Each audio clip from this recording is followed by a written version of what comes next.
What's up? Welcome back. I'm John Stark, MacMovieGuy.com, your favorite blind film critic, and today I'm recapping The Sandman Season 2, Episode 5. Mr. Sandman. Anyway, yeah, we're close to getting the second half of the final season dropping. They're dropping in two parts, so I'm almost caught up. Uh, we'll be there eventually. So, click like, share, subscribe, hit that notification bell. Join me in my recapping of The Sandman, which hasn't been a huge boon for my channel. The second season of Sandman I don't think it's been a huge boon for Netflix either. But I like it. I mean, it's been doing pretty good. So what do you think about it? Let me know in the comments. Do you like The Sandman still? Or did you give up on it? Or are you protesting because of Neil Gaiman? Um, this was a weird episode, man. This was an episode. And certainly because I had to sit through so we all had to sit through uh the Wanda funeral, right? And every time Dream was talking to the person who kept misgendering her, it was so upsetting. It was pissing me off. And the thing is that woman, or whoever it was, that character that comes up to Dream and hands him the book of Wizard of Oz, you know, you're the friend of Alton's or whatever her dead name was. Um, she tries to pass it off. She's like, they're like, well, after the haircut and everything, he just looks so nice. And Dream's like, well, why would you do that? Like, and they're like, well, it's the funeral is not for Alton, it's for the family. I mean, sort of, but also that's like their Bonnie. Just have a fucking closed casket funeral, douches. Like, it's a fucking asshole thing to do. I had a friend in real life who died and was openly gay, and his family prevented like all of his friends from going to his funeral, and that reminded me a lot of that. People like in their final moment, the fact that and then like they tried to present him at his funeral like he wasn't, and tried to de-gay him, and somebody who loved to wear makeup and nail polish and stuff, and just take all that away. So I saw like this happening again. I was like, fucking hell. But then you have this one character that's in the middle who's trying to act like well, that's them, not me. But it's still misgendering the whole time, and isn't and never corrects herself ever. And Dream never corrects her. Like, just sort of like, I mean, like once kind of mentions it, but mentions it in a way like he doesn't understand what humanity is. Like, I don't understand humanity. Explain. Um, yeah, I didn't like that. I mean, his nice little gift at the end of changing the gravestone back to Wanda was nice, but this episode has a lot to cover. I felt like this episode was like originally supposed to be like the Sandman was supposed to be like 3 seasons, and then this episode ended up becoming like what was originally written for like 3 episodes combined into one. Because after we have to have the Wanda funeral, and then he has to go, and he has this whole thing where he basically has to go apologize to Delirium, who and have this heart to heart with her, and we go into her realm and we see all of that. And then they go to Destiny, and they're like, Destiny, will you help us on this journey to find our brother Destruction, who we do see again briefly for like 5 seconds. He's in this. And there's also a flashback between him and Dream where Dream is trying to think maybe Destruction told him why he left. So there's this flashback. But yeah, so Destiny is like, well, we need, you need an oracle, and he's like, well, there isn't one, and he's like, there is one, you've just forgotten. And so then we have this, like, the third part of this is we learn that of course, because he's Morpheus, so Orpheus is his son. I should have seen that coming.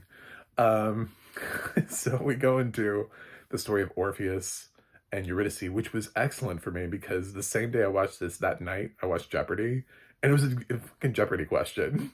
I was like, Eurydice, I just saw this in the Sandman. Oh, so yeah, Eurydice was an answer on Jeopardy the same day I watched the Sandman. I was like, that's super helpful. Thank you. And people say that you don't learn anything from television. It's amazing.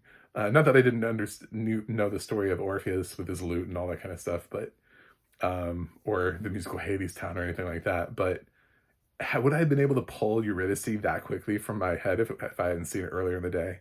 No, no, I would not have.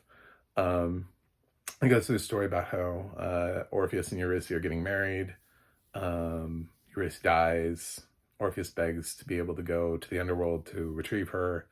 So he has to make a deal with Death, and Death has to basically agree to never come collect Orpheus, which means anything that happens to him, he's basically immortal, but that means literally anything that happens to him.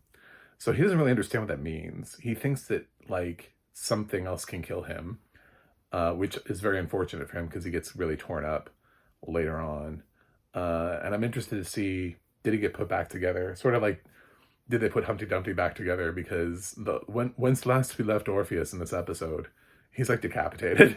So are they going to go visit the decapitated head of Orpheus, or were they able to put him back together? Like, what is he now? So, we shall see. But that's the fast version of where we cover in this episode. So we have to say goodbye to Wanda, and Death takes Wanda off, and Dream fixes the tombstone, but doesn't correct any of the people. I mean, he has a lot of power there. He could have, Dream was also nightmares, you know, Dream could have just given them all like a nightmare of like, shame on you. But yeah, we don't get that. So, he apologizes to her. Room was kind of cool. She's got like a rave going on, like an S&M rave. That was fun. And, the Orpheus story, you know, the fact that he just can't not look behind.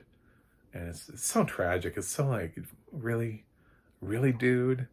Like, you're so close. Because they're like, he just totally has to just walk down this path and walk out the door and never look behind.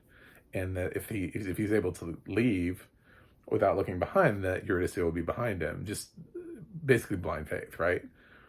So just have that level of faith that she's there. Yeah, he doesn't do it. So, of course, there's no necessary. I would have, if I was Orpheus, I would have also made a deal with like, can she talk so I know she's there? Am I supposed to trust you that there's like, I'm supposed to trust Hades?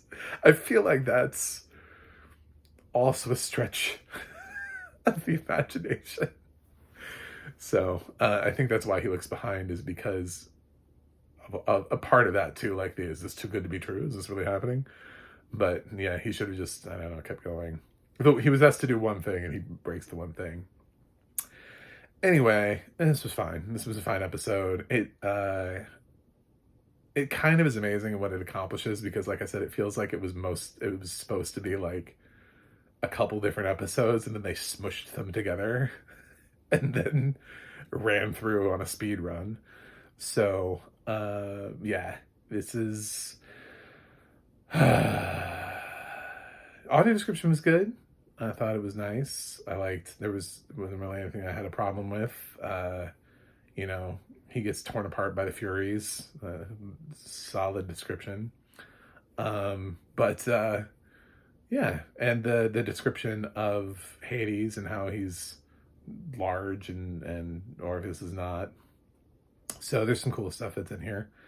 I'm going to give the Sandman season 2, episode 5.